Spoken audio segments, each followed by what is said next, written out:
It's been a long time. How have you been?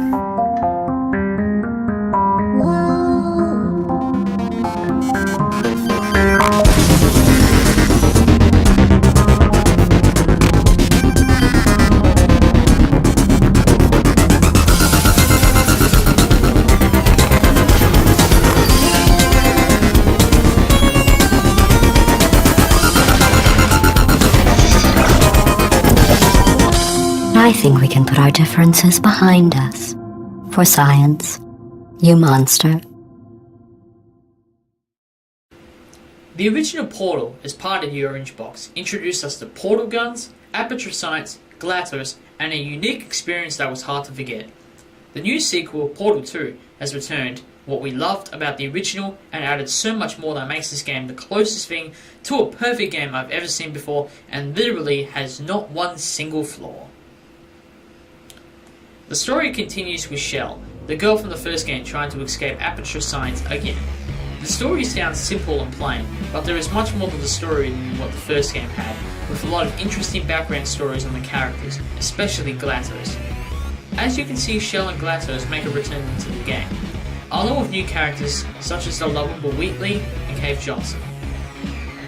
It's hard to say how long the story will take you, considering it's a puzzle game, and everyone have different time of completion. But I would say the average is about 10 hours or less.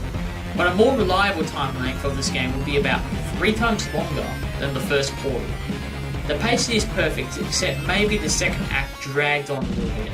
But it's a great story that really gets to you, and makes you think that puzzle games can be much more.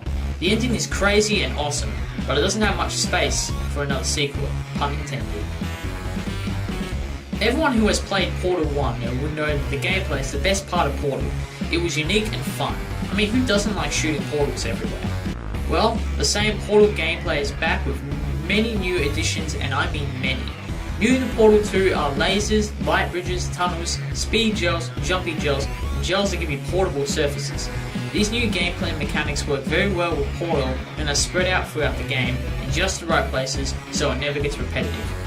After Portal 1, it would have been hard to make the gameplay surprising and as much fun again in the sequel, but Valve did it. Although the graphics aren't the best, it doesn't mean the environments are off. Everything you see in Portal 2 is amazing, whether it's the clear white testing rooms or the broken down underground of Aperture Science, it's all so beautiful. It doesn't look like the kind of game that can pull off amazing set pieces with incredible action scenes, but it does. The opening scene in Portal 2 is outstanding, and that's not the only time. There are many parts of the game with destruction, and it's always the same result: epic. You have the same voice actors from the original Portal back in this one, even though there was only one speaking role in Portal 1, plus other great talents. Stephen Merchant does an excellent job with Wheatley, while J.K. Simmons plays the hilarious Cave Johnson, and of course Ellen McLean as the evil GLaDOS. Sorry if I pronounced those names wrong.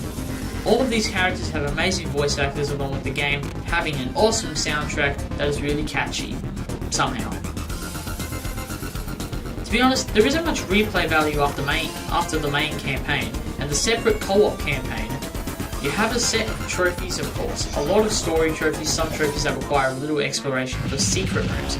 All of this leads to a little bit of a difficult platinum, but not hard. Speaking of secret rooms, there are many secret rooms in Portal 2, just like the first one. Some of these rooms get you trophies, like I just said, and other rooms are just interesting to see. Like I said, not much replay value, but the story and co-op campaign is very fun. The co-op campaign takes place after the main story. You and a friend play 2 lovable robots named Atlas and Peabody. Both of you are forced to test by GLaDOS. There isn't much of a story to the co-op, but that's not the point of it. The point is the cooperative gameplay. You can play online or split screen with a friend in this co-op. It's very fun to get around the puzzles with a friend. Teamwork is required throughout the entire time. The puzzles are a lot more difficult now that you have 4 portals to work with instead of 2, so you will need a good partner if you want to get through the co-op in a good pace. The puzzles are separated in 5 different areas. Each one has a focus on a certain new gameplay mechanic, such as light bridges or gels. This once again separates all the new gameplay features nicely, just like the campaign, so it never gets repetitive. You would think it would be complicated when you were trying to solve a puzzle with a friend online who you can't communicate with, But Valve fixed this by giving you tools to say to your partner when they need to put their portals, as well as a timer and other things. This is great for people who play online, and it's even effective offline. Valve also adds gestures to the co-op, where you can get your robot to do a taunt or such, like a laugh or a wave. These are awesome and can be funny when both you and your co-op partner do gestures together, like a high five or playing rock, paper, scissors. Overall, the co-op in Portal 2 is the best part of Portal 2. Getting your friends thinking with portals with you is great, and the result is one of the best multiplayers of 2011, even if it's just co-op.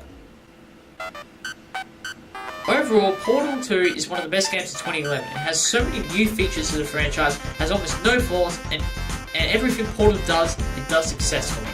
Like I said before, Portal 2 is the closest thing to a perfect game I've ever seen. Closest thing, but not perfect. Thanks for watching, I'm MegaGamer, and I hope you enjoyed my review of Portal 2. While on the subject, I'd like to point out that this score, 9.9, is the highest score I have ever given a video game. So congratulations, Valve. Thanks for watching.